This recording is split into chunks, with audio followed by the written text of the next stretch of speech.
picture and sound. We want you to look your best. You're going to be on TV. First, find a quiet spot with not a lot of noise, preferably away from the kids, pets, or traffic. If you have a headset, that will give you the best sound. If you're on your computer camera, don't lean in. Sit back and relax so that you're framed the same way you see people on TV, head and shoulders. You might even want to raise your computer up so that it's level with your face. Put it on a box or a book and make sure it's stable. If you're using a cell phone, see if you can get a simple cell phone tripod. They're easy to set up. If you don't have a tripod, no worries. Set the camera for selfies. Hold the phone about arm's distance from your face. Make sure it's landscape or horizontal, not portrait or vertical. Try to keep the camera level. Not too high, not too low.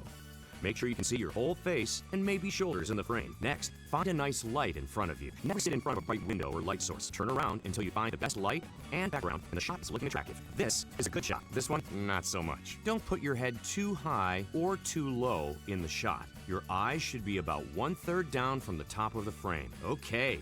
Now you're looking and sounding your best, and you're ready for your close-up. Keep watching, and maybe we'll be bringing you on the show soon.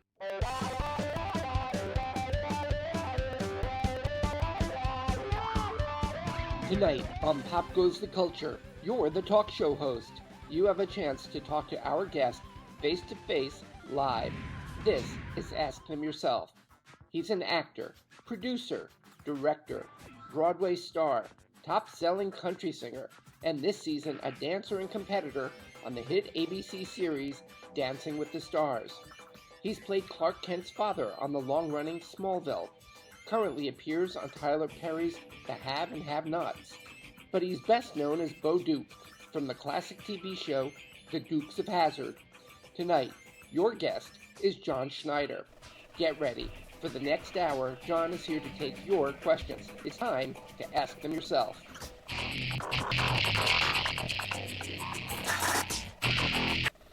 Hey, I'm David Levin, and welcome to Ask Them Yourself, and I'm really delighted because today I have a terrific guest, a very special guest. I've interviewed him before, and like I said, well, look, I'm just going to bring him on. Here's here's John Schneider. John, welcome to the show. Hey, thank you. Well, I love your intro, love your lessons about where to put people's faces, and what a great show you have. Already, it's fantastic. Well, I guess it's time to go. Thank you, everybody, for coming, and John, thanks for stopping by. You have been very busy recently.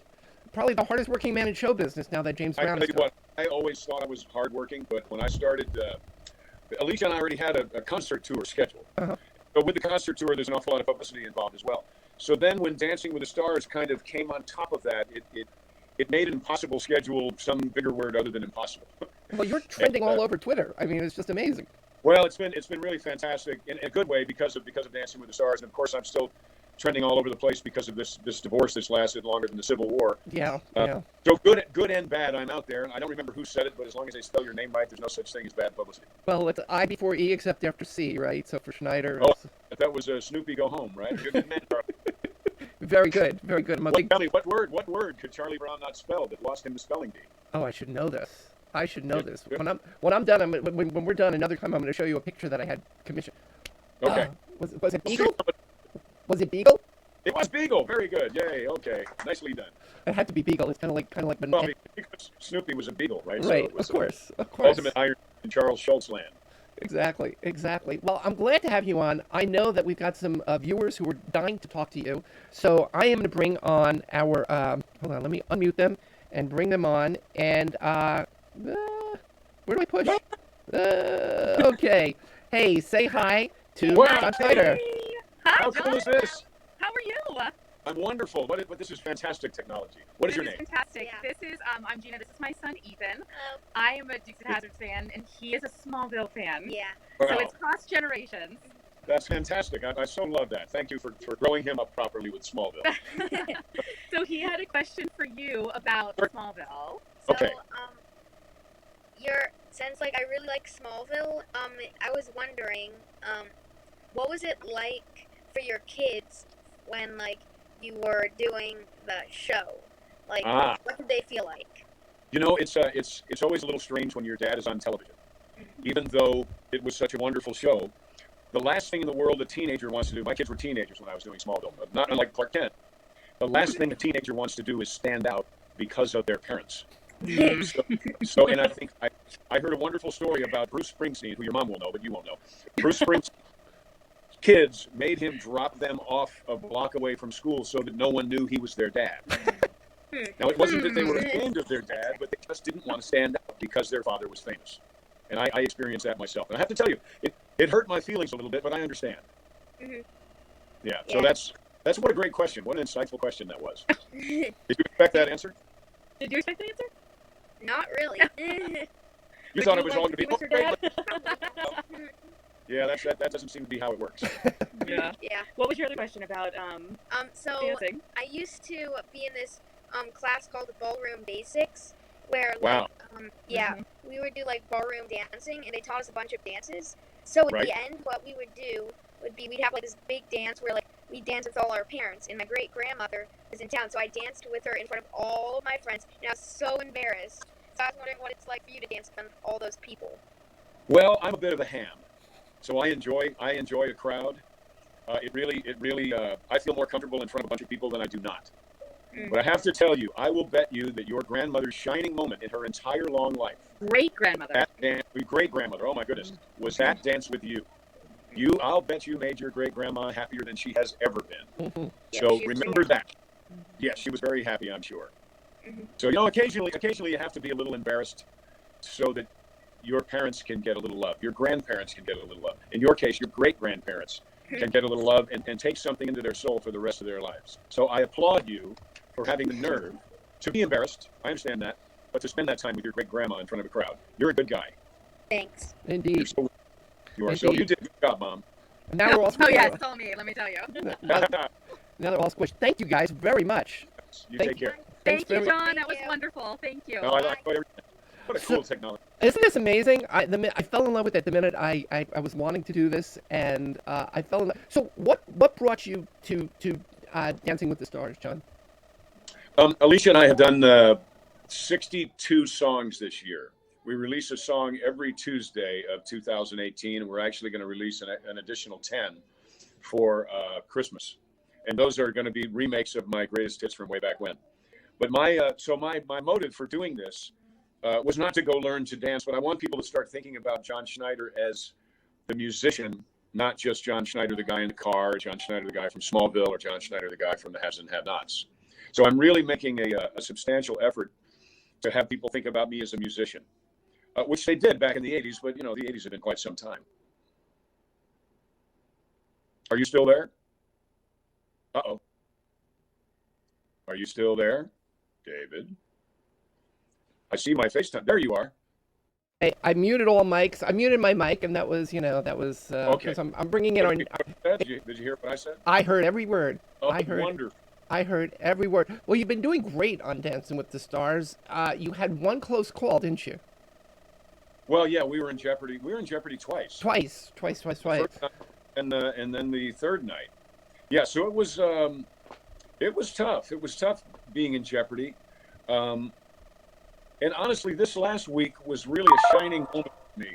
I was so proud of the waltz that Emma and I did, and the story that we told, and my opportunity to be able to go over and give Alicia a hug. Yeah, that was amazing.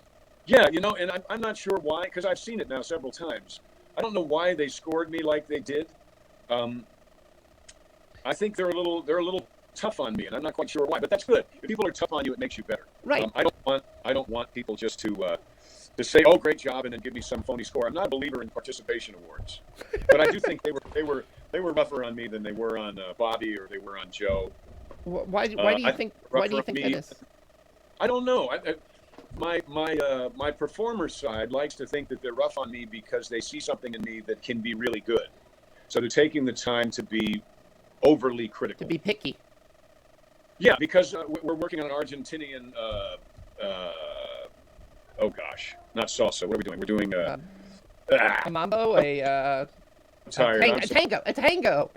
Argentinian tango with 3 people. So Emma, another gentleman, and myself. So I'm working very hard on my frame. I'm working very hard, actually harder on the little things because of the critiques. They did critique the frame, didn't they? They did, and Len critiqued my. He said it's all about the polish. But I saw that dance, and see, for me, I think it's all about the performance. I'm not someone who is ever going to be a technically perfect dancer, but there were people in the crowd, there were people backstage, there were stagehands and people who were watching television who were crying. So it was an amazing performance, not necessarily a perfect technical dance. I would rather err on the side of amazing performance, personally. How does it feel? And it was an amazing performance. It was so raw and so personal, especially when you consider, it went out to your mom, and it was and now you found Alicia, and to put yourself out. There's one thing to be an actor, which is very raw, and you go on and you're putting your emotions on the line every day, and now you're going out as you, and putting yourself out there and exposing yourself to the world, really exposing your actual self to the world. It was freeing, really, and it wasn't up to me. I mean, the show decided that they were going to, they asked me a question a couple of weeks ago. What was your most memorable year? And I said it was 2016. They said, why? And I said, because I lost everything, including my mother, but I found music and Alicia. Yeah. I found my smile. So they took that, and then they built Monday night's show around it. I really had no... You didn't know they were going to do that. Well, no, and it kind of unfolds because we were learning other dances at the same time, and then all of a sudden, I realized, oh my gosh, this is going to be really personal, which is fine with me. Right. But the big trick was they didn't tell us that we were all required to watch the little mini documentary before the dance until that day. And I knew that was going to be the most difficult part of my night because I'm a very emotional guy. I could tell. So I was concerned that I wasn't going to be able to make it through it. I was concerned I wasn't going to be able to take my first step. But part of me realized or thought that if I was able to just take the first step, that the dance would be there. And it was. I look at that dance, and for much of it, my eyes are closed. Yeah, I saw that too. Yeah, and that I think that's pretty remarkable. Yeah. Listen, anytime I can dance without looking at my feet, it's a good day. Oh, right. Well, if you look at your feet, Emma would smack you with a ruler. Yeah, exactly. So we have our next guest on. So say hi to John Schneider.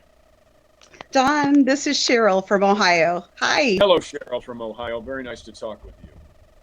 I have been following you forever, and this past year has just brought so much happiness, being able to connect with you even more. I feel like we're friends, and so this is awesome just to be able to sit and chat.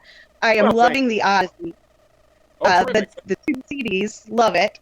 Had to go back and order one for my mom, and now we play them constantly. We pre-ordered all the next ones. That's great. Thank you. I appreciate that. I really, really do love them. They're great songs, and your voice is amazing. What do you do next? After you do 62 songs, you break a Guinness record. What do you do next? How do you follow that up with your music? Wow. That's a great question. That's a great question. I'm hoping to do a lot of touring. We have an event at the studio in December. We have Beaux-Arts, Christmas Beaux-Arts. Mm-hmm. And then we're going to take maybe a week or two off for Christmas. But the plan is to do a fairly substantial tour next year, maybe 100 dates.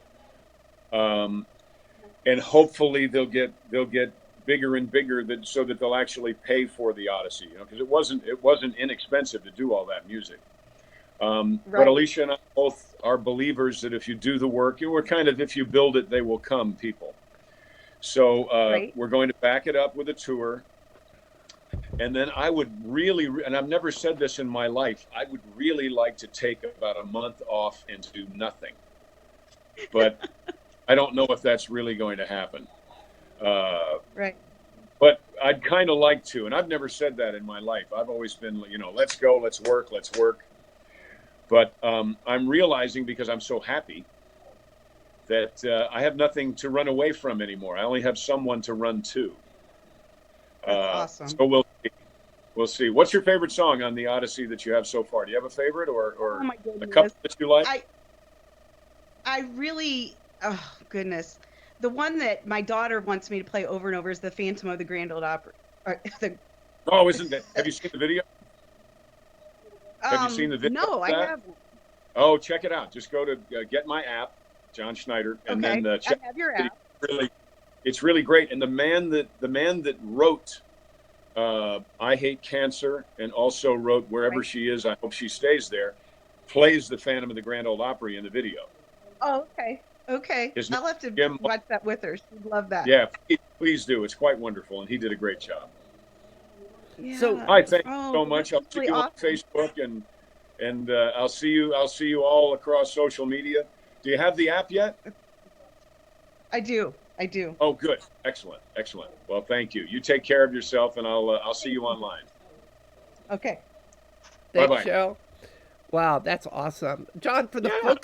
folks who don't know, if the people are watching and they're fans of Smallville or fans of, and they don't know about your country music and about the record, could you talk a little bit about the Odyssey and what you've done over 61 weeks? Because that's an amazing story. Sure. Well, the Odyssey is now a 62 song project that is a life in music, but it's not themed as such. These are songs that I've either written with friends or picked out from amazing songwriters that are about things that happen in a life. They're about love, yes, but they're about great pain. They're about we have one song called Wounded. We have a song about hearing loss, how you're trying to spend time with your dad on the porch and he can't hear you. It's called I Want to Hear That. I Want to Hear Again. We have, as Cheryl just said, we have a song about the Phantom of the Grand Ole Opry. That's funny. Well, yeah, but by the same token, it's a song about someone who has been working at the Opry, and he's the one that cleans the place up after the crowd is gone, and he puts on the greatest show you'll never see. He's the Phantom of the Grand Ole Opry. So it's a compilation of dreams followed, dreams lost. It's quite wonderful. And it's also fun. I mean, there's a song on there called Wherever She Is, I Hope She Stays There. There's one about crazy women, right? Very near and dear to my heart. Then there's one about my best friend ran away with my wife. I'm sure going to miss him. Walk a mile in my shoes and you'll wind up at a bar.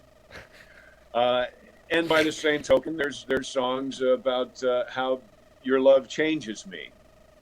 So it's quite wonderful, but it goes through every conceivable emotion and circumstance in my life, your life, everybody's life, over 62 songs. That's hilarious. Wow. So it's quite remarkable.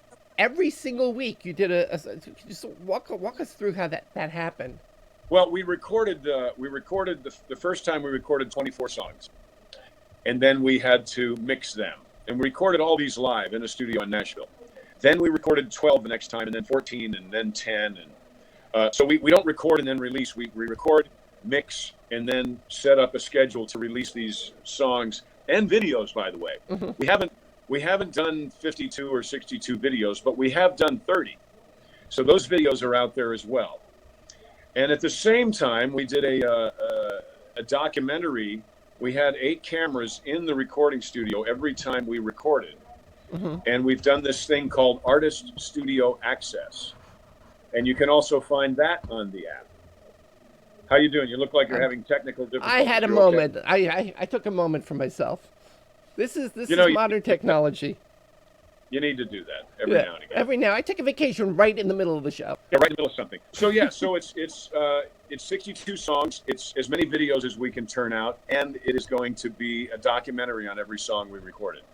So it's quite an amazing undertaking. And then throw Dancing with the Stars on top of that. Amazing. Why would you do that, John? Why would you do that? You're a masochist, obviously. I mean that's I hadn't thought of that. You're right. Or as a friend of mine used to say when confronting another friend of mine, I smell ham. So. Oh yeah, there's plenty of ham right here. Like I said, some people a lot of people have a fear of public speaking. I have a fear of public shutting up. But you're good. You're good. So I'm hoping. Well, I am hoping that we get another call. We have a bunch of callers lined up right now. Some of them are having trouble getting through. Uh-oh. But these things happen. We're on live. We're using a new technology, and it's okay. Let's talk a little bit about the haves and have-nots while we're waiting to bring in another caller. Love that show. The Haves and Have-Nots is a Tyler Perry show on the Oprah Winfrey Network. We've done it now. We did 5 seasons, and I believe we're in the middle of showing the 5th season right now. Uh-huh. I play a bad, nasty, sarcastic, biting, terrible man, and I love every minute of it. It's always fun to play the villain. You know, it's like what Larry Hagman used to say after he played Tony Nelson on I Dream of Jeannie, and then he got to play J.R. Ewing. You got to play J.R. Ewing.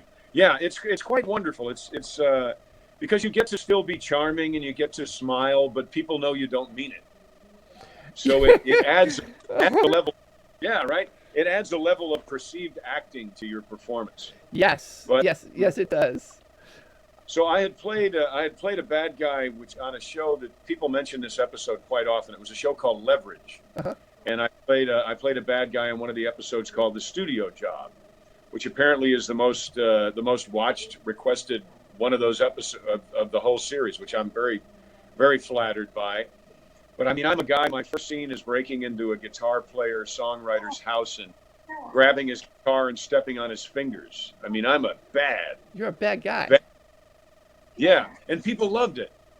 They said, Wow. "Oh, I love you on Hazzard, but I love it when you're the bad guy." So Well, I guess I'll be the bad guy for a and while. it's fun to be the bad guy. We have another caller, and Well, let's do that. it looks like it's a cat. It looks like your caller is a cat. It's a It's dog. a little pup. Can you move over a little?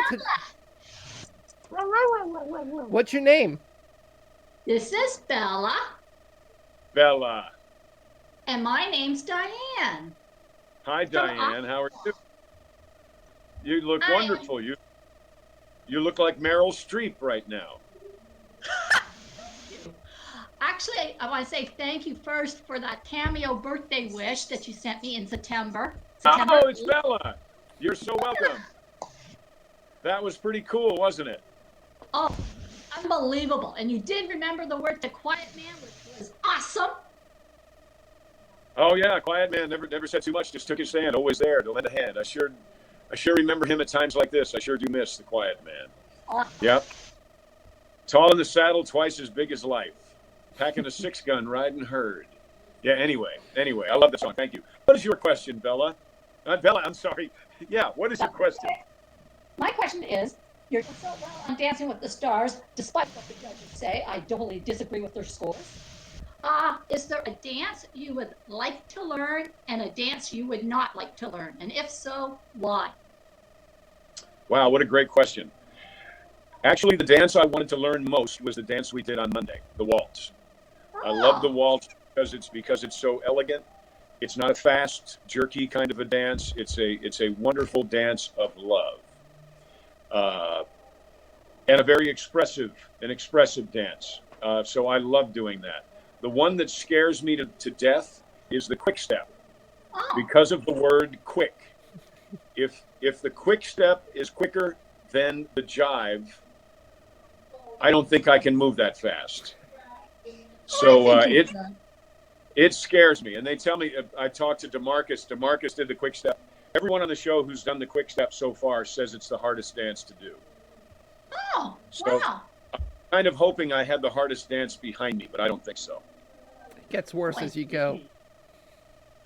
Well, but it's everybody does a different dance every week, so I don't know that it gets worse. Honestly, the form in the waltz, the frame in the waltz, was harder than the jive because it was slow and you could see if an elbow dipped, you could see it. It was it's hard to hide something in a waltz, obviously because of the critique that the judges gave.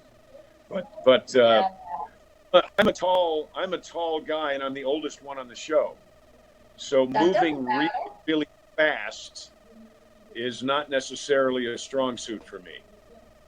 So that's why. Oh, I see. Well, Good. the oldest on the Dancing with the Stars, and he won. So there's no reason why you can't win. Bless your heart. I agree. But I tell you, I did 5 hours of rehearsal yesterday, 5 hours of rehearsal today, and it is the most challenging thing I've ever done. And I'm loving every minute of it. But I told, I don't know if you've heard this or not, but I've lost 20 pounds doing this show already. So it's really quite something. It's the Dancing with the Stars, the Dancing with the Stars weight loss system. Exactly. Yeah, that's what it is.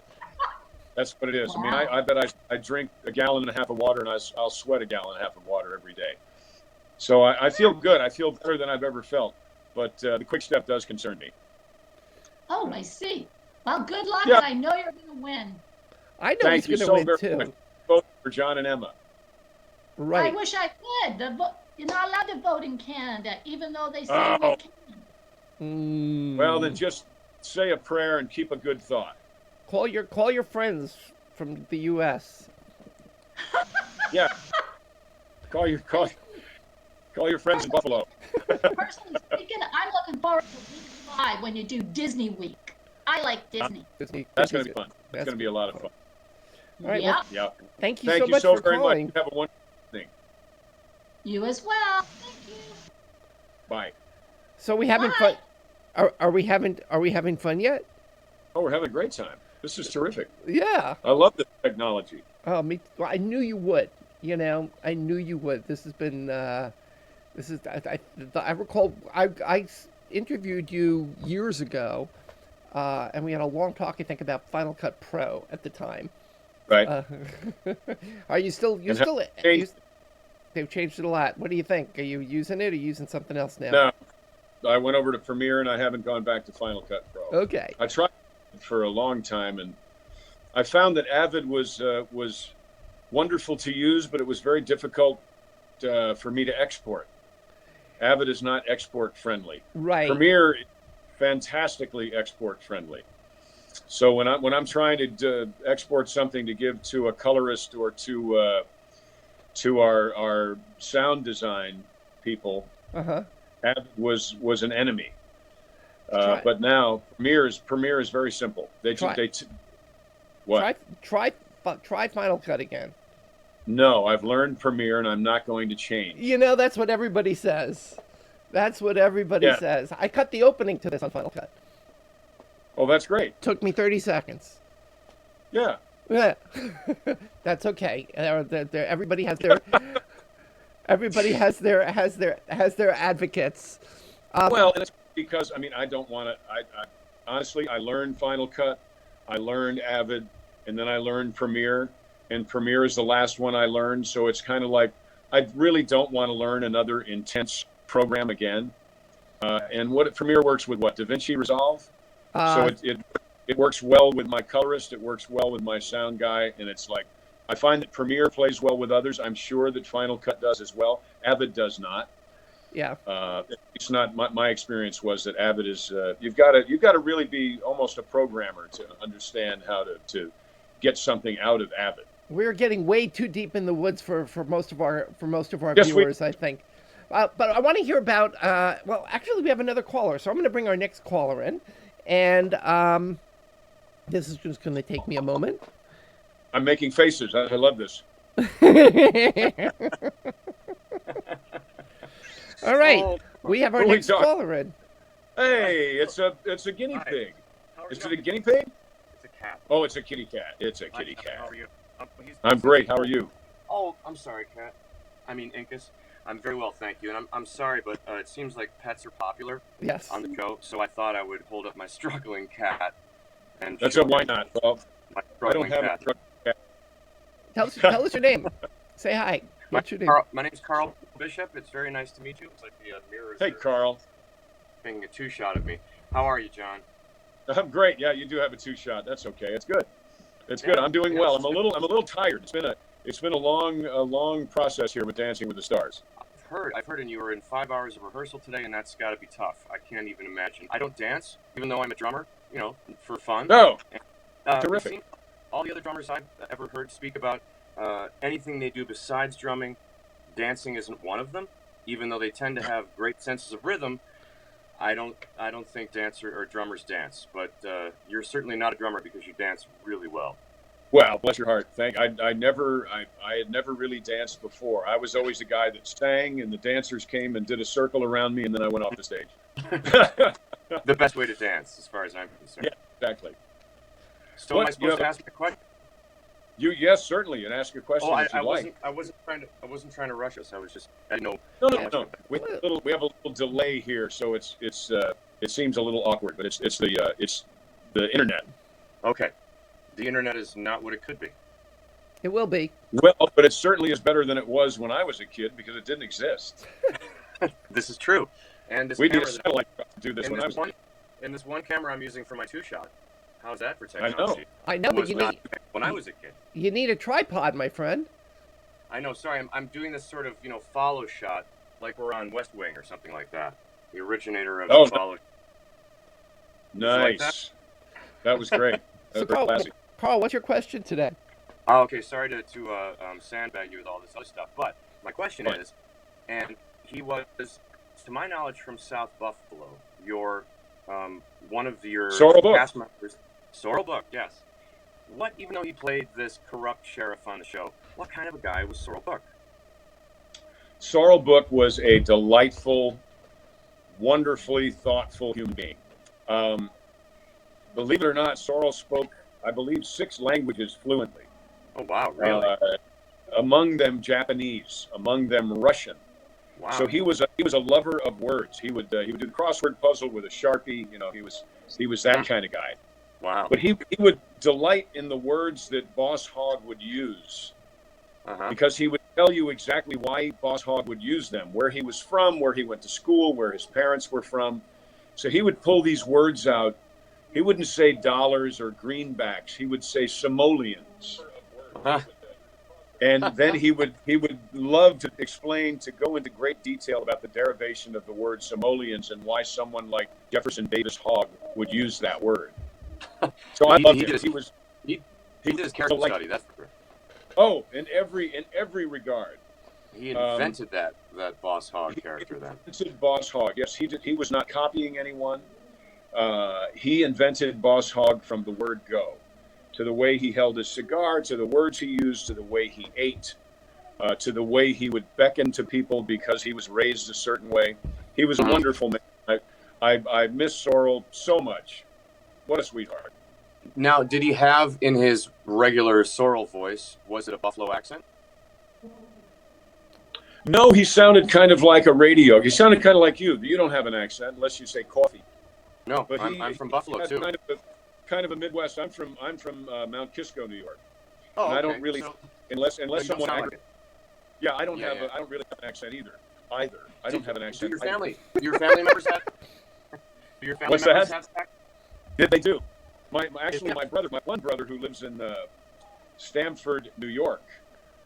He doesn't have a New York accent. He kind of sounds like Kelsey Grammer's Frasier. Wow. Kind of an affected, a little Thurston Howell III. And but my other brother Mark lives in Connecticut. And he sounds like he lives in Connecticut. Come on, John, we'll get some coffee. Yeah, He's like that. Yeah. My dad sounded like he was from New York. My stepmother doesn't sound like she's from New York. She works for Reader's Digest, and you couldn't sound like you were from New York if you worked for Reader's Digest. Certainly not. So the rest of my family does have a Buffalo accent, except I never did, to the extent that they did. But every time I get back with them, boy, the Buffalo accent comes out. It's like, hey, good to see you guys. It's like it all just. Yeah, well, you do. We have a tendency to kind of mimic, not mock, but mimic when people were around. I've spent a lot of time in Canada, and I'll wind up saying "hey." It'll come out. I won't say a boot, but I will say "a" occasionally. Right. We're terrible sycophants, John. We're just horrible at that. Absolutely. Well, I thank you for your question. You take care of yourself, and remember, Sorrel Book is the one. It's been a pleasure to be on the show. I'm a huge fan, David. Thank you so much. Oh, my pleasure, Carl. Thank you. Right, Call again. Bye. I will. You're getting questions that normally a talk show host would not be asking. In a lot of cases. Well, good. I like that. Yeah, me too. So we got somebody has actually sent us a text of all things on a day that we can actually talk to people face to face. But I'm getting a thing that said somebody wrote in and said, who do you consider to be your heroes in the arts and in life? Wow. Heroes in the arts and in life. I'm a big fan of independent filmmakers, so I'm one of my heroes was Burt Reynolds. Yeah. One of my heroes, acting-wise, was John Wayne, because of the ease in which he portrayed a character. You know, as you do anything more and more, you learn that, as they tell you in the beginning, less is more, and you don't quite believe that until you've done it for 30 or 40 years. Right. And then you realize less is indeed more. And John Wayne was a wonderful keeper of the complexity of simplicity. There, how's that? Well, he always kind of played himself. There was a level of... That's just not true. It's not true. I mean, in terms of his mannerisms. Lake. He didn't ride a horse to work. He didn't have a hitching post outside of his house. He spent most of his time on a boat. You make a good point. Yeah, so he really didn't play himself any more than Al Pacino plays himself. But Al Pacino plays such a in-your-face kind of a guy. It's hard to find a better performance than in any film than John Wayne in either The Searchers or She Wore a Yellow Ribbon. Or True Amazing. Grit. True Grit, he won an Academy Award for. Yep. Yeah. And it was terrific. There was a lot of musical comedy kind of in True Grit. Yeah. If you watch it, there's a lot of his comedic timing. If you go online and watch John Wayne and Red Skelton, or watch him in different skits on YouTube, which we can do now, he had wonderful comedic timing. Yeah. And so there. I listen. I'm with you. Yeah, and in life, one of the people that was a friend of mine that was a wonderful mentor to me, that I lived with for a while and learned so much about just how to be a person, was Johnny Cash. Johnny Cash was a dear friend, a wonderful example of how to hold yourself together even though you are a celebrity, how to hold yourself together when your celebrity is on the upswing, and how to hold yourself together when it is on the wane. Yeah. And he was a remarkable mentor to me. That's amazing. What have you not done in terms of acting that you would still like to do? Well, I really consider myself a storyteller and a director, really. Mm-hmm. I mean, it may sound selfish, but what I'd really like to do is make a film that actually sells enough to pay for the production of it. I would really like to turn the corner where my passion actually funds itself. So I'm not there. You opened a studio. A studio. Talk to me about, how did that come about? Like, you own it. It's in Louisiana. How did that happen? Can you walk me through that story? Because I think it's fascinating. Sure. Well, I've always wanted to have a place where I could make the stories I wanted to make, the movies I wanted to make, the way I wanted to make them. And I found this wonderful place that used to be a summer camp outside of Baton Rouge, Louisiana. And it has 17 buildings on it. So it has a bunch of different, in my mind, has a bunch of different locations on it. It looks very different depending upon which way you point the camera. Has a river, has a lake, has a swamp, has a bamboo forest, has a baseball field, has a barn, has a pool. Has all these wonderful places where you can go film. So in 2013, I bought that place. And then in the end of 2014, Alicia hired me to do a film she was doing, and she shot some of it there at the studio because it was so beautiful. And then since that time, she and I have made 7 films there. Wow. So we have been making, and these 62 songs in Nashville, but right. We have been telling our stories our way now for, right at 4 years. That's amazing. So it really is it's an 8-year-old child's dream come true. Because I wasn't 8 years old and wanted to just, I want to be in the movies. I wanted to make movies. Right. I want to be part of the process. I didn't want to be just a piece of the puzzle. I wanted to own the box. And these days you can't. I mean, that's the amazing thing about it. I mean, I'm doing this thing. Yeah, but still, you have to. If you spend $10 and make 2, you can't continue to do that for very long. No. If you spend $10 and make 12, you can do it again. And I'm trying to crack that nut. Because so many people love Dukes of Hazzard, so many people love Smallville, so many people watch Haves and Have-Nots and Dancing with the Stars, but that has yet to translate into sales of the films we've made. Mm-hmm. And those films are right there on the app. If they get the app or they go to johnschneiderstudios.com, they can rent or purchase Anderson Bench or Like Sun or Collier and Company, which is the only really family-friendly film in there. Yeah.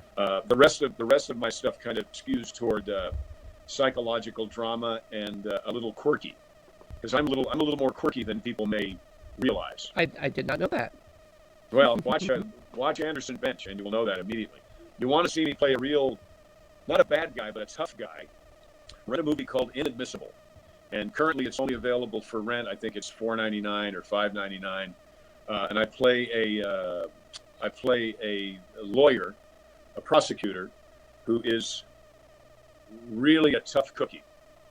So if you want to see me in a light that you'll never see me in any other film I've ever done or anything I've ever been part of, rent Inadmissible. I will do that. I believe you'll be surprised. I think you'll really like it. Okay. It's very hard. We do have another caller, John. Excellent. So we're going to bring her on right now. Say hi to John Schneider. Well, Hi, John. do. How are you tonight?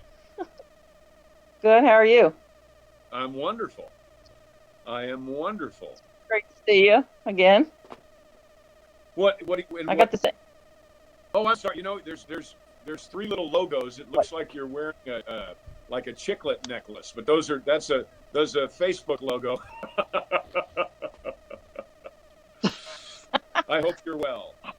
Where are you calling from? Greencastle, Pennsylvania. Love it. Yeah. I got to sing with you back in 2000 at your fan club barbecue up in Harrisburg. Oh, terrific. The barbecue that Phyllis put on. Yeah, I got to sing and You know, I was they just told me I was going to be singing with other people. It was fun, you know. I was surprised when at the book. I was just looking at the book that Phyllis. Oh, we just lost her. Oh, we lost her. Sorry about that. Yeah, these things. She was talking about a barbecue that they put on. It was a wonderful barbecue that the fans put on for my 50th birthday. Oh wow! They had put together this fantastic book of pictures of. Actually, some of the pictures we used on Dancing with the Stars on Monday came directly from that book and from Phyllis, who was a dear friend of my mom's. And I'm very grateful for that. And I still look at that book quite frequently so I can remember, hey, we got her back. Hey. And she's... No, that's like a still frame. That's a still frame. Well, okay, we'll try her again in a little bit. She was having... We had her on earlier when I tried... Are you moving now? Yeah. Yeah, she's having problems. I'm so sorry. I am so sorry. Okay, well, we'll you know, that's part of the problem with this technology is that it does occasionally. So you were saying about your... It's dependent upon the technology of other people's phones. So right. It's your program. I think it's just a matter of a service from other people's phones. I'm on the hotel Wi-Fi, so I don't think we're having any issues. No, I think we're doing okay. And you know what I did? I plugged my computer into the wall. My computer is sitting on a trash can. My phone cord is plugged into my USB on my computer and into my phone so that it will go dead. So it's a little like the game Mousetrap right now. I can't move because I'm wrapped up in all these cords. But it's working. Who knew? So we can start actually speaking of wrapping up. If you want to, we can wrap up or we can continue to chat. I don't know that we're going to get that many more phone calls, but I'm having a blast. Well, me too. Okay, this is good. I want people to... you know, there's a conception that when you're on television or when you're in a movie or something that you're like you cough and $100,000 fall out of your mouth. You know, all I am is a guy who is chasing after his dream. Alicia is a girl who's chasing after her dream. We happen to be 2 people who are chasing after our collective dream together. But what it means is we are very much like a ma and pa donut shop or a ma and pa hardware store. Everything that we have financially is put into this dream we have and what we're doing. So when I go on Facebook or I say, hey, I'd really like you to get Inadmissible or buy the Odyssey, I'm not much for the hard sell because it's not me. But what I'm really saying is, please buy the movies, please buy the music, and I promise that you won't be disappointed. And I also promise that this content, the movies and the music, they cost us a whole lot more to make than it cost you to watch it.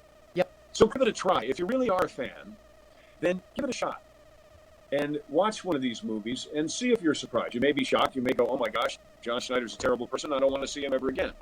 Could happen, but take that chance. Because like with your show, this is not free. I mean, I know you have your Patreon page. So folks, if you love this show, then be a patron. Be a patron of this show. Spend your $2.99, your $4.99, your $9.99. Be a patron of this show because this truly is independent artistry. It's independent thought. And this does cost money. So please patronize programming like this, content like this, and also content like what Alicia and I are doing.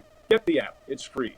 follow me and figure out what I'm doing and get some music or a movie or a T-shirt or a hat. I'll buy yours if you buy mine. Absolutely. John, you were great. I have, let's see, somebody called in, but I tried that. It's somebody else who's, Robin's trying again. I'm gonna try her one more time. Okay, let's give her a shot one more time. See how we do. Come on, Robin. I'm rooting for you. She's out in the hills of Pennsylvania somewhere. Yeah, you know, and it's dependent on the phone. There she is. I got her. Okay, let's see if that'll work. Robin, can you hear us? Oh, Robin, we love you. Oh no, she moved. Wait, hold on. You there? There we go. Well, it's not left. Hello. I saw your thumb go up. You're moving a little like Max Headroom. Oh, gee. There you go. I see oh you. My gosh. Why don't you ask a question and let's see how that goes. Well, I've been a fan of yours since I was 13. Oh. Well, Robin, I heard that you were a fan of mine since you were 15, and I thank you very much for that. I thank you for sticking around with me. And, well, yeah, now we got the robot sound. Oh, gosh. All right. We tried. Yeah. You know, my wife was going to call in because she used to watch you when she was babysitting years ago. Oh, terrific. She was a big... You? You know, probably the other way around it would have been based on our ages. So... Oh, pardon me. Well, you know.